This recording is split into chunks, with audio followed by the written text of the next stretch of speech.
અમરેલી નકલી પત્રકાંડ સામે આવ્યો અને એ પછી પાયલ ગોટી છે જે પીડિતા છે તેમને ન્યાય અપાવવા માટે કોંગ્રેસ છે તે મહેનત કરી રહી હતી, એક બાજુ વકીલ છે તે પણ મહેનત કરી રહ્યા હતા।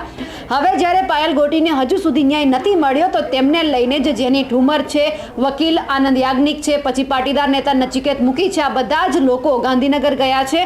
ડીજીપી વિકાસ સહાય છે તેમને પણ મળ્યા છે અને ન્યાયની માંગ કરી છે, કારણ કે જે રીતે આપણે જોયું છે શનિવારથી લઈને અત્યાર સુધી એક પછી એક નવા ખુલાસા થતા રહે છે, કોઈને સસ્પેન્ડ કરવામાં આવી રહ્યા છે। હવે આજે એક નવો ખુલાસો સામે આવ્યો છે। નમસ્કાર, નિર્ભય ન્યૂઝ સાથે હું છું રિદ્ધિ। જે રીતે કૌશિક વેકરિયાની વિરુદ્ધમાં નકલી પત્રકાંડ સામે આવ્યો અને એ પછી સીધી જ તપાસ શરૂ થઈ ગઈ અને પછી જેમાં જેટલા લોકોને આરોપી બતાવવામાં આવ્યા હતા એ તમામનું રિકન્સ્ટ્રક્શનના નામે વરઘોડો કાઢવામાં આવ્યો અને તેમને જેલમાં પણ લઈ જવામાં આવ્યા। અને સાથે સાથે જે પાયલ ગોટી છે તેમણે એવું પણ કહ્યું કે મને પટ્ટા મારવામાં આવ્યા છે, રાત્રે 12 વાગે મને મારા ઘરેથી લઈ જવામાં આવી, પોલીસ સ્ટેશનમાં રાખવામાં આવી, જેલમાં મોકલવામાં આવી। હવે અહીંયા સવાલ એ છે કે આ કાયદાની વિરુદ્ધમાં જઈને પોલીસે કામ કેમ કર્યું? રિકન્સ્ટ્રક્શનના નામે તેમણે વરઘોડો કેમ કાઢ્યું? એટલે સવાલ પણ અહીંયાથી એ જ થતા હતા। હવે જ્યારે પરેશ ધાનાણી છે, પ્રતાપ દુધાત છે, જેની ઠુમર છે, વિરજી ઠુમર છે, આ બધા જ લોકોએ રાજકમલ ચોક જે અમરેલીમાં આવેલો છે ત્યાં ધરણા પ્રદર્શન કર્યા, ઉપવાસ આંદોલન કર્યા, તેમ છતાં ન્યાય ન મળ્યો। એટલે હવે ન્યાય અપાવવા માટે અડધા લોકો એટલે પરેશ ધાનાણી છે, પ્રતાપ દુધાત છે, વિરજી ઠુમર છે, આ બધા જ લોકો સુરત પહોંચ્યા અને એમની સાથે જે સિનિયર એડવોકેટ છે આનંદ યાજ્ઞિક અને જેનીબેન ઠુમર, આ બંને છે પાયલ ગોટીને લઈને ગાંધીનગર ગયા અને જે ડીજીપી છે વિકાસ સહાય તેમને પણ મળ્યા છે। એટલે હવે જોવા જઈએ તો ખરેખર પોલીસ છે અને આપણી સરકાર છે તે બંને બેકફૂટ ઉપર આવી છે, એટલા માટે કે હવે તપાસનો ધમધમાટ શરૂ થઈ ગયો છે। ખાસ કરીને સવાલ અહીંયા એક છે કે જે એસપી છે અમરેલીના, એમને એવું કોણે કહ્યું હતું કે આ તમામ કામગીરી કરવાની છે, આટલી ઝડપથી કામગીરી કેમ થઈ તે સવાલ હતો। અને અચાનક પછી જ્યારે આ બધી જ તપાસ થઈ એટલે જે 3 પોલીસ કર્મી છે તેમને સસ્પેન્ડ કરી દેવામાં આવ્યા અને એમની સાથે સાથે આજે નિર્લિપ્ત રાયની પણ નિયુક્તિ કરી દેવામાં આવી છે તપાસ માટે, કે હવે જે નિર્લિપ્ત રાય છે તે તપાસ કરવાના છે। નિર્લિપ્ત રાય અમરેલીના પૂર્વ એસપી છે એટલે તપાસ આખી એમને સોંપવામાં આવી છે। હવે જ્યારે ડીજીપી વિકાસ સહાય ને જેનીબેન ઠુમર અને આનંદ યાજ્ઞિક મળ્યા છે ત્યારે તેઓ શું કહી રહ્યા છે તે સાંભળીએ। અમરેલી જિલ્લામાં અમરેલી ખાતે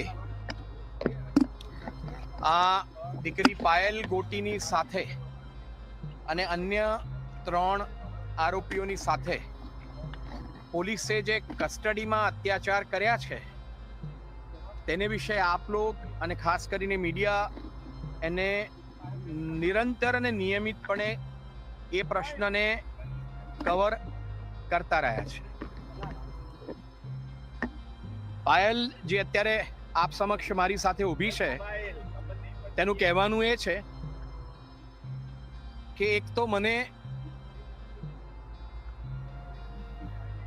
12 વાગે રાત્રે મારા ઘરેથી અમરેલીથી 8 કિલોમીટર દૂર વિઠ્ઠલનગર ગામમાં પોલીસે મને ઉપાડી।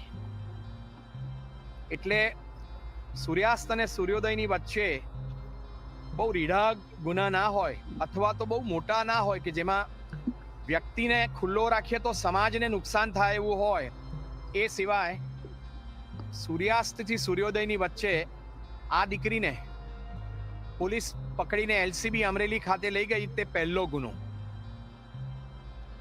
બીજું કે એની સામે તહોમત પુરવાર થાય તેની પહેલા એસપી સંજય કોરાટની ઓફિસમાં પ્રેસ કોન્ફરન્સ કરી અને દીકરી પાયલ ગોટીને અને 3 આરોપીઓને અન્ય પોલીસ અધિકારીઓ અને કર્મચારીઓની વચ્ચે ઊભા રાખ્યા અને એવું પ્રદર્શન કર્યું કે આ લોકો જાણે રીઢા ગુનેગાર છે ને એ લોકોએ તો કંઈ શું કરી નાખ્યું છે। આ લોકો ડ્રગ પેડલર નથી, આ લોકો આતંકવાદી નથી, આ લોકો કંઈ મોટા બુટલેગર નથી અને આ લોકોએ અનેક ગુના નથી કર્યા, એક પણ ગુનો આ લોકોના નામે નોંધાયો નથી। પ્રેસ કોન્ફરન્સમાં ગુનો પુરવાર થાય તેની પહેલા એસપી સંજય કોરાટની ઓફિસમાં આ લોકોને આઈડેન્ટિટી ડિસ્ક્લોઝ કરવી એ પણ બીજો ગુનો પોલીસે કર્યો છે। કારણ કે આ રીતે તહોમતદારોને ગુનો પુરવાર થાય તેની પહેલા લોક સમક્ષ, છાપા સમક્ષ અને મીડિયા સમક્ષ મૂકવા તે તેમની આબરૂ લૂંટવા સમૂહ છે। ત્યારબાદ કોર્ટમાં રજૂ કરાય તેની પહેલા પાયલ ગોટીને અને 3 આરોપીઓને અમરેલી શહેરમાં સરઘસ કાઢીને ફેરવ્યા.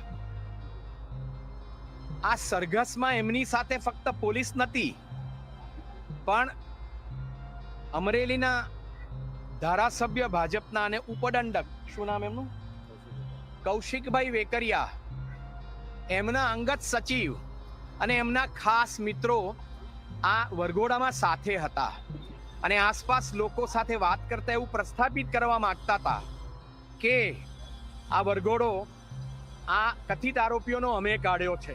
એનો અર્થ એ કે અમરેલીનો ધારાસભ્ય કૌશિક વેકરિયા એ ભલે પ્રત્યક્ષ રૂપે હાજર નહોતો, પણ અપ્રત્યક્ષ રૂપે હાજર હતો અને પોલીસે ધારાસભ્ય દ્વારા પોતાનો ઉપયોગ કરાવડાવ્યો અને આ દેશની રક્ષકની જગ્યાએ પોલીસ ભાડુતી સૈનિક થઈ ગઈ.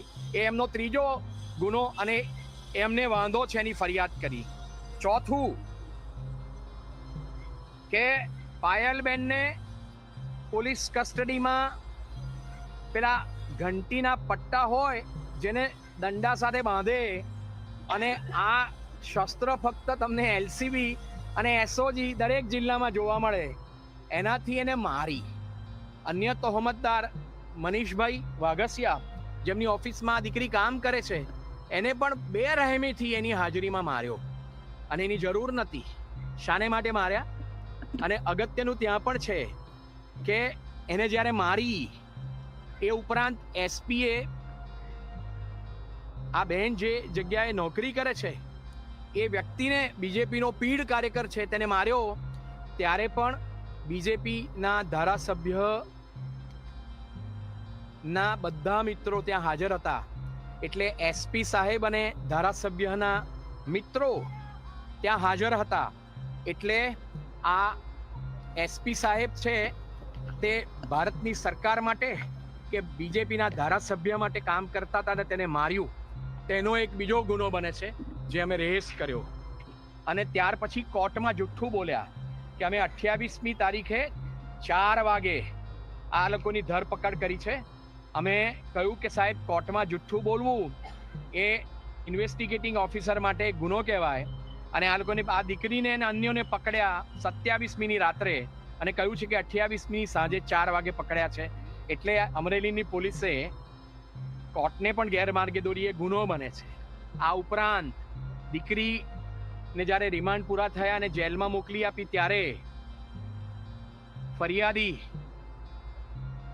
અને ધારાસભ્યના મિત્ર અને વકીલ એના કહેવાને કારણે, અમરેલીના એક જાણીતા વકીલ છે, કહેવાને કારણે ધારાસભ્યના બહુ જ નજીકના મિત્રોએ ભેગા થઈને દીકરીના પિતાને પોતાને ત્યાં બોલાવ્યા અને વિડીયો કરાવડાવ્યો કે અમરેલીના ધારાસભ્યમાં અમને કોઈ પ્રશ્ન નથી, એ ખૂબ સારું કામ કરે છે. અને અન્ય બિનજરૂરી વાતો એમની પાસે બોલાવડાવી, કારણ કે ત્યાં સુધી પાટીદાર સમાજે પોતે અવાજ ઊંચો કર્યો હતો અને એમએલએને ખબર પડી ગઈ કે અમે લોકો શું કરીએ છીએ. આ ઉપરાંત 29મી તારીખે ગુજરાતના માનવંતા રાજ્ય કક્ષાના ગૃહમંત્રી હર્ષભાઈ સંઘવી એ પણ અમરેલીમાં હાજર હતા. અને એસપી સંજય કોરાટ, જેમણે આ દીકરીનું અને અન્ય આરોપીઓનું સરઘસ કાઢ્યું અને 29મી ને 30મીએ પોલીસ સ્ટેશનમાં પટ્ટાથી માર્યા, તેની પહેલા એસપી સાહેબે ગૃહ રાજ્યમંત્રી સાથે મુલાકાત કરી હતી. અમે ફરિયાદમાં મેં લખ્યું છે કે ગૃહ રાજ્યમંત્રીની ક્લિપિંગ્સ પણ અમે મૂકી કે એમણે અનેક વખત કહ્યું છે કે દંડો ચલાવનાર આવડે તેને જ કહેવાય પોલીસ, અને આરોપીને જે ભાષા આવડતી હોય તે ભાષામાં પોલીસે શીખવાડવું જોઈએ. અને ત્રીજી વસ્તુ, પગની અંદર તો ખાસ સેવાને શુશ્રૂષા કરવી જોઈએ અને મારવા જોઈએ. એવી વિડીયો ક્લિપિંગ્સ અમે મોકલી અને કહ્યું છે કે હર્ષ સંઘવીની 29મી તારીખે અમરેલીમાં એસપી સંજય કોરાટ સાથેની મુલાકાત ને કારણે એમને સરઘસ એમનું કાઢ્યું અને એમને માર્યા. કારણ કે હર્ષ સંઘવી વારે વારે કહ્યા કરે છે કે આરોપીઓને મારવા કે આરોપીઓની સાથે કેવી રીતે વર્તવું એની એસપી છે. અંદર ફરિયાદમાં કહ્યું છે કે જો ગૃહ રાજ્ય મંત્રીના આ વાક્યોને કારણે આ વ્યક્તિ જેને નિર્દોષ જાહેર કરવામાં આવેલી છે એને મારવામાં આવેલી હોય તો ફક્ત એસપી સંજય કોરાટ નહીં, અમરેલીની એલસીબી, એસઓજી, સાયબર સેલ અને અન્ય પોલીસો નહીં, પણ આ રાજ્યના ગૃહ રાજ્ય મંત્રી હર્ષ સંઘવીને સંદર્ભે પણ તપાસ કરવામાં આવે અને એમની પ્રેરણાથી શું આ દીકરી પાયલ ગોટીને અન્ય તહોમતદારોને માર્યા છે અને સરઘસ કાઢ્યું છે એ પણ તપાસ કરવામાં આવે. એસપી પોતે જવાબદાર છે એટલે એસઆઈટીમાં અમે ના પાડી અને આજે અમે રિક્વેસ્ટ કરી કે કોઈ બાહોશ સ્ત્રી આઈજી કક્ષાની આઈપીએસ ઓફિસરને નિમવામાં આવે અને સ્વતંત્ર તપાસ કરવામાં આવે તો જ ખબર પડશે કે આ શું થશે. એટલે દીકરીને 12 વાગે પકડીને લાવી ત્યારે એલસીબીમાં અમરેલીના ધારાસભ્યના મિત્રો હાજર, એનું સરઘસ કાઢ્યું તેમાં હાજર, એને મારી ત્યારે હાજર અને એસપીની સાથે હાજર. આ શું પ્રસ્થાપિત કરે છે?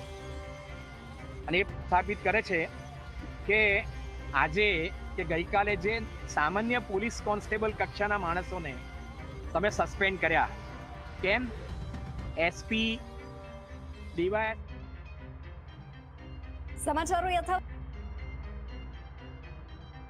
જે રીતે હવે પાયલ ગોટીની સાથે તમામ લોકો ગાંધીનગરમાં પહોંચ્યા, ન્યાયની માંગ કરવામાં આવી છે. તમે પણ સાંભળ્યું કે જેનીબેન ઠુમરે શું કહ્યું અને એમની સાથે આનંદ યાજ્ઞિક છે તેમણે શું કહ્યું, કારણ કે હવે અમરેલી એસપીનું રાજીનામું માંગવાની પણ અહીંયા વાત છે અને કાં પછી એમને સસ્પેન્ડ કરવાની પણ માંગ કરવામાં આવી છે. પણ હવે સવાલ એ છે કે હવે જ્યારે નિર્લિપ્ત રાય તપાસ કરવાના છે ત્યારે નવા શું ખુલાસા થવાના છે? અમારા અહેવાલને લઈને આપનું શું કહેવું છે કમેન્ટ કરીને ચોક્કસથી જણાવજો. સાથે જ અમારી નિર્ભય ન્યૂઝ ચેનલને લાઇક, શેર અને સબસ્ક્રાઇબ કરવાનું ભૂલશો નહીં. નમસ્કાર.